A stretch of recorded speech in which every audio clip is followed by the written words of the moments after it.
Party గురించే మాట్లాడుకుంటున్నారు.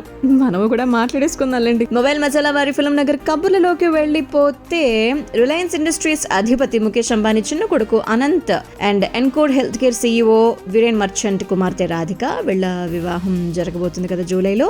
అయితే ఈ నేపథ్యంలో రాధిక కోసం జాన్వీ కపూర్ రీసెంట్ గా స్పెషల్ పార్టీ అరేంజ్ చేశారట. ఫ్రెండ్స్ తో కలిసి బ్యాచులర్ పార్టీ అన్నమాట. సో వైట్ డ్రెస్ లో రాధిక అండ్ మిగిలిన వాళ్ళందరూ పింక్ కలర్ డ్రెస్ లో మురిసిపోయారు. తెగ సందడి చేశారు. సో రకరకాల గేమ్స్, విందు, పార్టీ భలే గడిచిందంట. కాబోయే వరుడు అనంత్ అండ్ అంబానీ పెద్ద కోడలు శ్లోక మెహతా, కుమార్తె ఈషా, జాన్వీ ఫ్రెండ్ శిఖర్ వీళ్ళందరితో పాటు చాలా మంది ప్రముఖులు ఈ వేడుకల్లో సందడి చేయడం జరిగిందనమాట. దీనికి సంబంధించినటువంటి ఫొటోస్ ని జాన్వీ రీసెంట్ గా తన ఇన్స్టాలో షేర్ చేశారు. తమకు ఎంతో ప్రత్యేకమైనటువంటి పెళ్లి కుమార్తె కోసం అని చెప్పి పార్టీ అని చెప్పేసి చాలా హ్యాపీగా ఉందని చెప్పేసి చెప్పడం జరిగింది. జూలై 12th రాధిక అనంతల వివాహం జరగబోతుంది. ఫిబ్రవరిలో జరిగిన ప్రీ వెడ్డింగ్ సెలబ్రేషన్స్ గురించి ఎన్ని రోజులు మాట్లాడుకున్నాం, ఇంకా మాట్లాడుకుంటూనే ఉంటాం. మీకు మరి పెళ్లి అయితే గనక ఇంకెంతకాలం మాట్లాడుకునేలా ఉండబోతుందో ఏంటో.